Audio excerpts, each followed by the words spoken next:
audio jungle.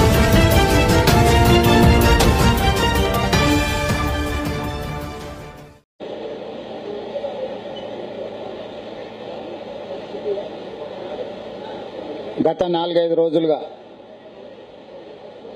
Kalvakuntla Chandrashekar Rao గారు నిజామాబాద్ పర్యటన సందర్భంగా, నల్గొండ పర్యటన సందర్భంగా, నిన్న వనపర్తి సభ సందర్భంగా కొన్ని అంశాలను ప్రస్తావించడం జరిగింది. అదేవిధంగా మొన్న నా మీద ఐటీ దాడులు జరిగినప్పుడు ఆ వెనకాల బంద్ చేయమనుకో, వాళ్ళ సౌండ్ ఆ మిషన్లు బంద్ చేయమని.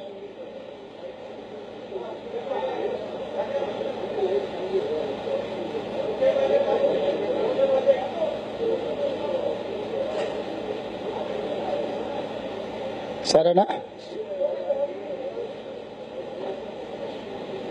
ఒకటి, కల్వకుంట్ల చంద్రశేఖరరావు గారు ఎన్నికల ప్రచారం సందర్భంగా నిజామాబాద్లో, నల్గొండలో, వనపర్తిలో ప్రస్తావించిన అంశాలు.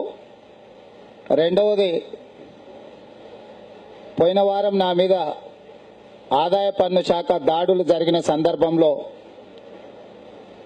కొన్ని ప్రసార సాధనాలు, పత్రికలు రాసిన కథనాలు, చేసిన ప్రసారాల నేపథ్యంలో ఈ ప్రెస్ మీట్ నిర్వహించడం జరుగుతుంది. మొట్టమొదట నా ఐటీ దాడుల సందర్భంగా హాంకాంగ్లో, మలేషియాలో, సింగపూర్లో, ఇతర దేశాలలో నాకు ఖాతాలు ఉన్నాయి. ఈ ఖాతాలకు సంబంధించి కోట్ల రూపాయల లావాదేవీలు జరిగినాయని చెప్పి TV9, టీ న్యూస్, నమస్తే తెలంగాణ ప్రధానంగా పూర్తి స్థాయిలో నా ప్రతిష్టకు భంగం కలిగే విధంగా తప్పుడు ఆరోపణలను వాళ్లే ప్రసారం చేసి, వాళ్ళ దగ్గర సంపూర్ణమైన సమాచారం ఉన్నట్టుగా, బ్యాంకులలో లావాదేవీలు జరిగినట్టుగా, కోట్ల రూపాయలు నా ఖాతాలోకి వచ్చినట్టుగా గంటల కొద్దీ ప్రసారం చేయడం జరిగింది. వీటి యజమానులు TV9 యజమాని రామేశ్వరరావు గారు, టీ న్యూస్ యజమాని కేసీఆర్ కుటుంబం, నమస్తే తెలంగాణ యజమాని సంతోష్ రావు, కేటీఆర్ కుటుంబ సభ్యులు. వీళ్ళందరూ కూడా నా రాజకీయ ప్రత్యర్థి పార్టీ అయిన TRSకు సంబంధించి కీలకమైన వ్యక్తులు. రాజకీయంగా నా పరువుకు, ప్రతిష్టకు భంగం కలిగించి తద్వారా రాజకీయ లబ్ధి పొందడానికి నా మీద వీలైనంత మేరకు బురద జల్లే ప్రయత్నం చేసిండ్రు. మొన్న 3 తారీఖు రోజు ఆదాయ పన్ను శాఖ ముందల హాజరైనప్పుడు TV9లో, టీ న్యూస్లో, నమస్తే తెలంగాణలో రాసిన వార్తల ఆధారంగా ఆదాయ పన్ను శాఖ వాళ్ళు నన్ను ప్రశ్నించడం జరిగింది. వాళ్ళు నన్ను వేధించడం జరిగింది. నేను వారిని అడిగిన, మీ దగ్గర ఏమైనా నిర్దిష్ట సమాచారం ఉందా? మీ దగ్గర ఏమైనా ఆధారాలు ఉన్నాయా? ఆధారాలు ఉంటే వాటిని చూపించండి అని చెప్పి నేను అధికారులను అడగడం జరిగింది. అధికారులు TV9ను, టీ న్యూస్ను, నమస్తే తెలంగాణను ప్రస్తావించి ఈ ప్రముఖ ప్రసార సాధనాలల్లో, పత్రికలు వచ్చిన వార్తల ఆధారంగా నిన్ను ప్రశ్నిస్తున్నాము, దీనికి సమాధానం చెప్పి తీరవలసిందే, ఇది వాస్తవమని మేము నమ్ముతున్నామని చెప్పి వాళ్ళు నన్ను దాదాపుగా 4-5 గంటలు వేధించడం జరిగింది. వాళ్ళు 27, 28, 29 ఆదాయ పన్ను దాడుల సందర్భంగా ఇదే వార్తలను ప్రసారం చేసిండ్రు. నేను 3 తారీఖు రోజు అధికారుల ముందల హాజరైనప్పుడు కూడా ఈ వార్తల నేపథ్యంలోనే నన్ను అధికారులు ప్రశ్నించడం జరిగిండ్రు.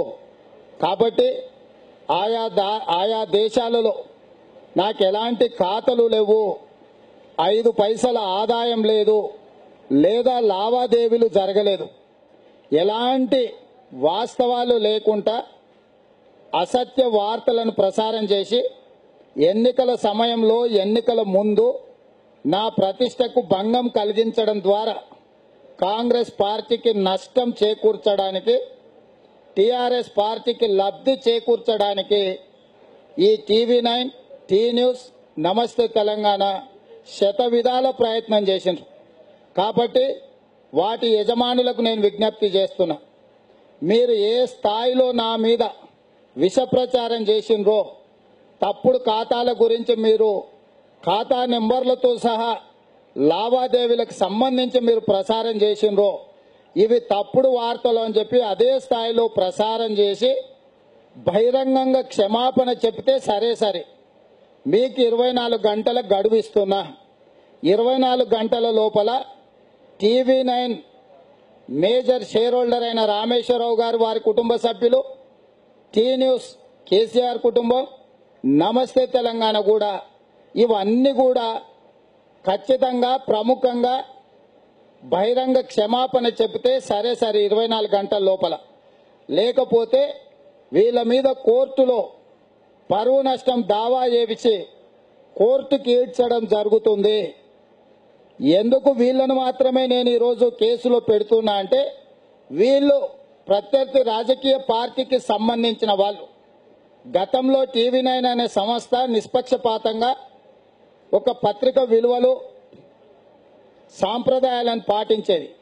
కానీ ఈ మధ్య కాలంలోనే రామేశ్వరరావు గారు కొనుగోలు చేసిన తర్వాత మా ప్రత్యర్థి రాజకీయ పార్టీ చేతిలో పావుగా మారి టీఆర్ఎస్ను కేసీఆర్ను వ్యతిరేకించే వాళ్ళ మీద ప్రతిరోజు బురద జల్లే కార్యక్రమం, బురద జల్లడానికి అవసరమైన చర్చలను, వార్తలను ప్రసారం చేస్తుండ్రు. కాబట్టి టీ న్యూస్ మనకందరికీ తెలుసు, కేసీఆర్ గారు సొంత సంస్థ. నమస్తే తెలంగాణ గురించి కూడా మీకు అందరికీ తెలుసు. కాబట్టి ఈ మూడింటిని మొట్టమొదట వీటి మీద ప్రత్యేకమైన దృష్టి పెడుతున్నా. మిగతా పాత్రికేయ మిత్రులకు కూడా సూచన చేస్తున్నా, మీరందరూ కూడా సంవయనం పాటించండి. ఎవరైనా మీకు వార్తలు పంపించినా, కాగితాలు పంపించినా పరిశీలించండి ఒకసారి. పంపించిన వాళ్ళ నిబద్ధత ఏంది, దాని వెనకాల ఉన్న వ్యక్తులు ఎవరు, సూత్రధారులు ఎవరు, పాత్రధారులు ఎవరో మీరు పరిశీలించకుండా మా మీద తప్పుడు కథనాలను వండి వార్చడం ద్వారా మా ప్రతిష్టకు భంగం కలిగించడానికి తాత్కాలికంగా మీరు ప్రయత్నం చేసినా శాశ్వతంగా మీరు కేసులను ఎదుర్కోవాల్సి ఉంటుంది. కాబట్టి ఖచ్చితంగా ఇప్పుడు TV9, టీ న్యూస్, నమస్తే తెలంగాణ మీద 24 గంటల లోపల అదే స్థాయిలో మీరు తప్పుడు వార్తలను, కథనాలను మేము ప్రసారం చేసినాము, ఇది తప్పు అని చెప్పి తెలంగాణ సమాజం ముందర మీరు నిలబడి చెప్పాలి. అదేవిధంగా క్షమాపణ కూడా చెప్పాలి.